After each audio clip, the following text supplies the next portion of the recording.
കരുവാരക്കുണ്ട് ഗ്രാമപഞ്ചായത്ത് ഭരണസമിതി ഇങ്ങനൊരു പ്രസ് മീറ്റ് വിളിച്ചത് 2026-27 വർഷത്തെ കരുവാരക്കുണ്ട് പഞ്ചായത്തിൻ്റെ 350 പ്രൊജക്റ്റുകൾക്ക് കഴിഞ്ഞ ദിവസം ചേർന്ന 4-ാം തീയതി ചേർന്ന DPC അംഗീകാരം നൽകിയിട്ടുണ്ട്. കുറേ നൂതന പദ്ധതികളും നിർബന്ധമായും നടത്തപ്പെടേണ്ട പദ്ധതികളും അടക്കം 350 പദ്ധതികൾക്കാണ് അംഗീകാരം ലഭിച്ചിട്ടുള്ളത്. 24,95,80,786 രൂപയാണ് ഞങ്ങളുടെ അടങ്കൽ തുക. ഇതിൽ നമുക്ക് എടുത്തു പറയാവുന്ന സംഗതികൾ കുറച്ച് നൂതന പദ്ധതികളുണ്ട്. ഒന്ന്,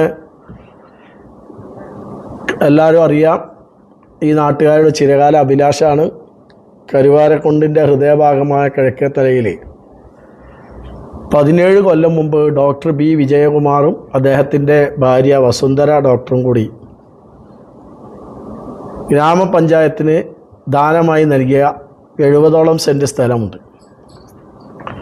ആ സ്ഥലത്ത് ഭരണസമിതി ഇപ്പോഴത്തെ പ്രത്യേക സാഹചര്യം വെച്ച് ഈ പഞ്ചായത്ത് ഓഫീസ് മെമ്പർമാർ ഇരിക്കാൻ ഇവിടെ ലോഞ്ചിങ് ഇല്ല, മെമ്പർ ലോഞ്ചില്ല, വേണ്ട സൗകര്യങ്ങളില്ല.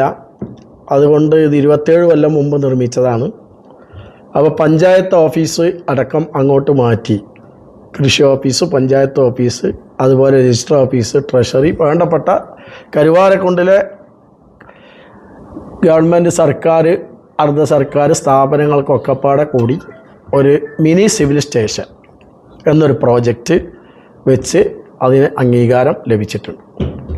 അതിന് മുഴുവൻ തുകയും നമ്മൾ വെച്ചിട്ടില്ല, ഒരു ടോക്കൺ മാത്രമാണ് വെച്ച് തുടക്കം ആരംഭിക്കുകയാണ്. ബാക്കിയുള്ളത് MLA, MP, ബ്ലോക്ക് പഞ്ചായത്ത്, ജില്ലാ പഞ്ചായത്ത് തുടങ്ങിയ ഏജൻസികളിൽ നിന്നും തികയാത്തതിന് മറ്റ് ഏജൻസികളെ സമീപിച്ച് വായ്പയായും ഒക്കെ എടുത്ത് നടപ്പിലാക്കണം എന്നാണ് ഉദ്ദേശിച്ചിട്ടുള്ളത്. രണ്ടാമത്, കാർഷിക കർമ്മസേന എന്ന് പറഞ്ഞിട്ട് ഈ കരുവാരക്കുണ്ട് ഒരു കാർഷിക മേഖലയാണ്. ആ കർഷകർക്ക് ഇപ്പോൾ തൊഴിലാളികളെ കിട്ടാനുള്ള ബുദ്ധിമുട്ടൊക്കെ ഉണ്ട്. അതൊക്കെ പരിഹരിക്കുന്നതിന് വേണ്ടി മലപ്പുറം ജില്ലയിൽ കോഡൂർ പഞ്ചായത്തിൽ മാത്രമാണ് ഇപ്പോൾ ഈ പ്രൊജക്റ്റ് ഉള്ളത്. അവിടെ നമ്മൾ കാർഷിക കർമ്മസേന എന്നൊരു പദ്ധതി വെച്ചിട്ടുണ്ട്. പിന്നെ കാലഘട്ടത്തിനനുസൃതമായിട്ട് AI വില്ലേജ് എന്നൊരു പ്രോജക്റ്റ് ഉണ്ട്. വിദ്യാഭ്യാസമാണ് അതിലൂടെ ലക്ഷ്യമാക്കുന്നത്. പ്രാഥമിക വിദ്യാഭ്യാസത്തിലെ AI സംവിധാനങ്ങൾ ഉപയോഗപ്പെടുത്തി നമ്മുടെ നാടിനെ ഒരു ഗ്രാമം AI വില്ലേജ് ആക്കുന്ന ഒരു പ്രോജക്റ്റ് ഉണ്ട്. അതുപോലെ തന്നെ ഫുട്ബോൾ, കരുവാരക്കുണ്ട് ഇപ്പോൾ ഫുട്ബോളിൻ്റെ നേരത്തെ തന്നെ വളരെ മുന്നിൽ പോയ ഒരു പ്രദേശമാണ്. ഫുട്ബോൾ ലഹരി ഉള്ളൊരു പ്രദേശമാണ്. പുന്നക്കാടൊക്കെ അതിൻ്റെ പ്രത്യേക കേന്ദ്രമാണ്. അങ്ങനെയാണ് ഇവിടെ 2 സ്റ്റേഡിയം വളരെ നേരത്തെ തന്നെ വന്നത്. അപ്പോൾ ഒരു ഫുട്ബോൾ ഗ്രാമം എന്ന് പറഞ്ഞ് കുട്ടികളെ ഫുട്ബോൾ കോച്ചിങ് നടത്തുന്ന ഒരു സംവിധാനം അതിലുണ്ട്. പിന്നെ ആസ്തി വികസന സേന എന്ന് പറഞ്ഞിട്ടൊരു പ്രോജക്റ്റ് ഉണ്ട്. നമ്മുടെ നിലവിലുള്ള റോഡുകളും ഇലക്ട്രിക് വൈദ്യുതി ലൈനുകളുടെ സ്ട്രീറ്റ് ലൈറ്റുകളും ഒക്കെ സംരക്ഷിക്കുന്ന ഒരു സേനയെ നിയോഗിക്കാൻ തീരുമാനിച്ചിട്ടുണ്ട്. ഇങ്ങനെ ഒട്ടേറെ നൂതന പദ്ധതികളും നമ്മൾ നിർബന്ധമായും ചെയ്യേണ്ട പദ്ധതികൾ, വീട് റിപ്പയർ, അതുപോലെ തന്നെ പിന്നെ പശു, ആട്, അതുപോലെ വ്യക്തിഗത ആനുകൂല്യങ്ങൾ, വയോജനങ്ങൾക്ക് കട്ടിൽ, അതോടൊപ്പം നമ്മുടെ വയോജനങ്ങളുടെ ഒരു വകുപ്പ് തന്നെ സർക്കാർ ഉണ്ടാക്കിയിട്ടുണ്ട്. അതിൻ്റെ ഭാഗമായി വയോജനങ്ങൾക്കൊരു പാർക്ക് ഇപ്പോൾ നിലവിലുള്ള പകൽ വീടിൻ്റെ പരിസരത്ത് ഗ്രാമപഞ്ചായത്തും ബ്ലോക്ക് പഞ്ചായത്തും സംയുക്തമായി ചെയ്യുന്നുണ്ട്. പിന്നെ വാഴക്കൃഷിക്കാർക്ക് സബ്സിഡി തുടങ്ങി ഒരുപാട് കാര്യങ്ങൾ, 350 പ്രോജക്റ്റുകൾ, അത് പറയാനാണ്. പിന്നെ ഇവിടെ ഇതിന് മുമ്പ് ചില വിമർശനങ്ങളൊക്കെ കേൾക്കാനിടയായി. അത്തരം പ്രോജക്റ്റുകളുമുണ്ട്. ഇവിടെ നമ്മൾ നേരത്തെ പറഞ്ഞിരുന്നു, തെരഞ്ഞെടുപ്പ് സമയത്തും ഒക്കെ പറഞ്ഞിരുന്നു, പിന്നെ തെരുവ് പട്ടികളെ നിയന്ത്രിക്കാൻ സംവിധാനം വേണം എന്ന് പറഞ്ഞിട്ടുണ്ടായിരുന്നു. അത് ഇനിയിപ്പോൾ ജില്ലാ പഞ്ചായത്ത് കഴിഞ്ഞ വർഷം ഒരു പഞ്ചായത്തിൽ നിന്ന് 1 ലക്ഷം രൂപ വെച്ച് 1 കോടി രൂപ സമാഹരിച്ച് വെച്ചിട്ടുണ്ട്. അതിലൂടെ ജില്ലാ പഞ്ചായത്ത് വീണ്ടും അത്ര തന്നെ തുക കൂട്ടിയിട്ടും ബാക്കി ബ്ലോക്ക് പഞ്ചായത്തും കൂടി ഒരു പെർമനൻ്റായി ഒരു സ്ഥിരം ഒരു ABC സെൻറ്റർ മലപ്പുറം ജില്ലയിൽ ജില്ലാ പഞ്ചായത്തും ബ്ലോക്ക് പഞ്ചായത്തും സംയുക്തമായി നടത്തുന്നുണ്ട്. അതിലേക്ക് ഗ്രാമപഞ്ചായത്ത് 1,00,000 രൂപ വീണ്ടും അതിലേക്ക് നൽകേണ്ടതുണ്ട്. അത് ഞങ്ങൾ മാറ്റി വെച്ചിട്ടുണ്ട്. അതോടൊപ്പം ജില്ലാ പഞ്ചായത്ത് തന്നെ ഒരു portable ABC, portable animal birth control എന്നൊരു സംവിധാനം കൊണ്ടുവന്നിട്ട് എല്ലാ പഞ്ചായത്തു നിന്നും തെരുവ് പട്ടികളെ നിയന്ത്രിക്കാനും അവർക്ക് ആവശ്യമായ അതിൻ്റെ ശല്യം ഒഴിവാക്കാൻ ആവശ്യമായ നടപടി സ്വീകരിക്കാനും പോർട്ടബിൾ ABC കൊണ്ടുവരും. അതിന് 25 സെൻറ്റ് സ്ഥലവും 1,00,000 രൂപയും പഞ്ചായത്ത് മാറ്റി വെച്ചിട്ടുണ്ട്. അത് സ്ഥലം കണ്ടെത്തിക്കൊണ്ടിരിക്കുന്നുള്ളൂ, തീരുമാനമായിട്ടില്ല. അപ്പോൾ ആ പ്രശ്നം ഒരു പരിധി വരെ പരിഹരിക്കും. സർക്കാരിൽ നിന്ന് കിട്ടേണ്ട KSEB സബ്സ്റ്റേഷൻ 33 kV സബ്സ്റ്റേഷൻ, അതിനിവിടെ 5 സ്ഥലം നമ്മൾ കണ്ടെത്തി. ആ 5 സ്ഥലത്തിൻ്റെ ആധാരം മലപ്പുറം KSEBയുടെ ചീഫ് ബിജു സാറിന് സമർപ്പിച്ചിട്ടുണ്ട്.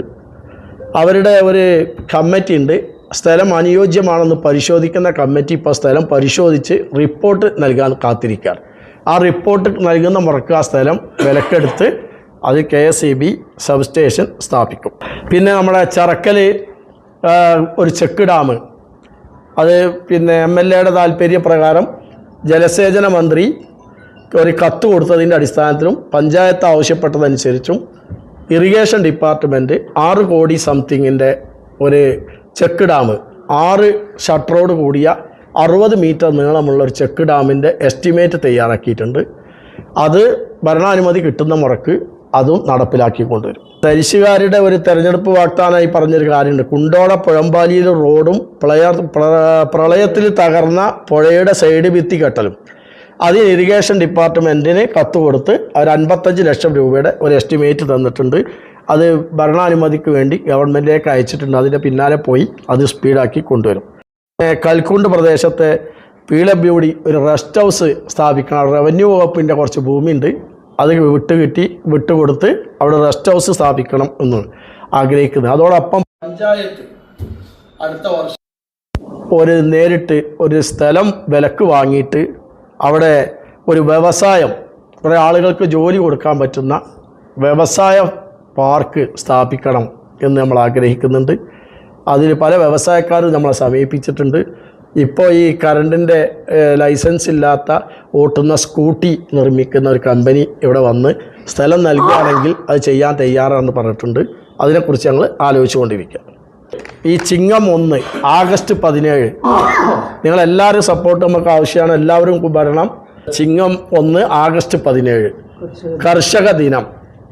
അത് മലപ്പുറം ജില്ലയിലെ കർഷക ദിന ആഘോഷം ഉദ്ഘാടനം കരുവാരക്കുണ്ടിലാണ്. ബഹുമാനപ്പെട്ട നമ്മുടെ MLA റവന്യൂ മന്ത്രി AP അനിൽകുമാറാണ് അത് ഉദ്ഘാടനം ചെയ്യുന്നത്.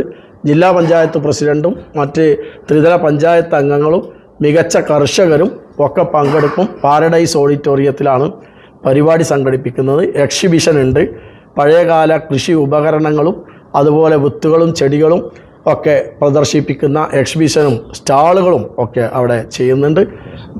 വളരെ പഞ്ചായത്തിൻ്റെ മുൻപിൽ നിന്ന് 10 മണിക്ക് എല്ലാ വിഭാഗം ആളുകളുടെയും മുത്തുക്കുടകളും ചെണ്ടമേളങ്ങളോടൊക്കെ കൂടിയുള്ള വാദ്യ ഘോഷയാത്ര, കേരള തനിമ ഓണത്തിൻ്റെ മുന്നോടിയായിട്ടുള്ള ഓണം കൂടി വിളിച്ചോതുന്ന, ഓണത്തിൻ്റെ വിളംബരം വിളിച്ചോതുന്ന, അതിനെ വരവേൽക്കുന്ന ഒരു ഘോഷയാത്രയും കൂടി സംഘടിപ്പിച്ചിട്ടുണ്ട്.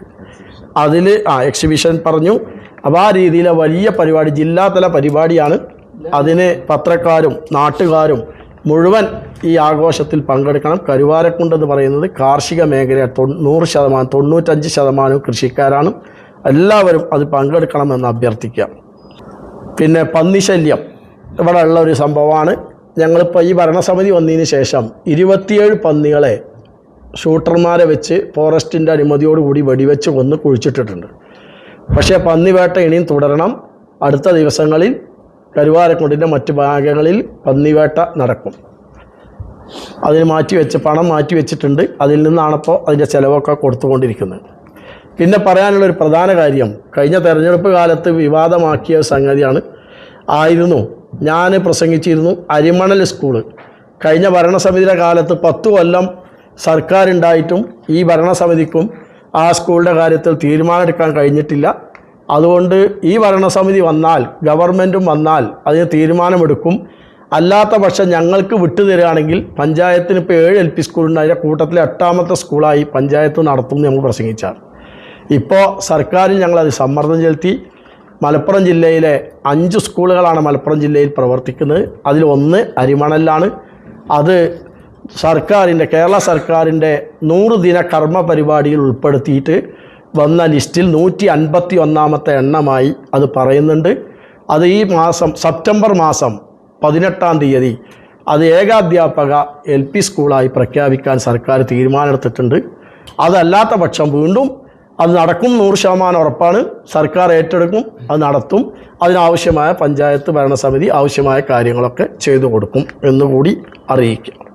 തരിശ് റോഡ്, പിന്നെ കിഴക്കേത്തല തരിശ് റോഡ് മുക്കട്ട വരേക്ക് റബ്ബറൈസ്ഡ് റോഡാക്കാൻ MLAയുടെ 1 കോടി രൂപ ടെൻഡർ ചെയ്യാൻ കാത്തിരിക്കുകയാണ്. അതിന് മുമ്പ് അവിടെ ജില്ലാ പഞ്ചായത്തിൻ്റെ വർക്ക് കുറച്ച് തീരാനുണ്ട്. അത് തീർന്ന കരാറുകാരായിമൊന്ന് വിട്ടാലേ ഇത് ടെൻഡർ ചെയ്യാൻ പറ്റുള്ളൂ. അയാളത് വിടാൻ വൈകുന്നുണ്ട്. അപ്പോൾ അവിടെ ഞങ്ങളിപ്പോൾ ഒരു ഇലക്ട്രിക് പോസ്റ്റ് മാറ്റാൻ അദ്ദേഹത്തിൻ്റെ എസ്റ്റിമേറ്റിൽ ഉള്ളതാണ്. പക്ഷേ സ്പീഡാകാൻ വേണ്ടി പഞ്ചായത്ത് തന്നെ അതിൻ്റെ ചിലവ് 17,000 റുപ്യ കൊടുക്കാൻ കഴിഞ്ഞ ഭരണസമിതി തീരുമാനമെടുത്ത് ASEB അറിയിച്ചിട്ടുണ്ട്. അത് തീരുന്ന മുറയ്ക്ക് ഈ സെപ്റ്റംബർ ഒക്ടോബർ കഴിയുമ്പോൾ അതിൻ്റെ ടെൻഡർ വന്ന് ആ വർക്ക് നടക്കും.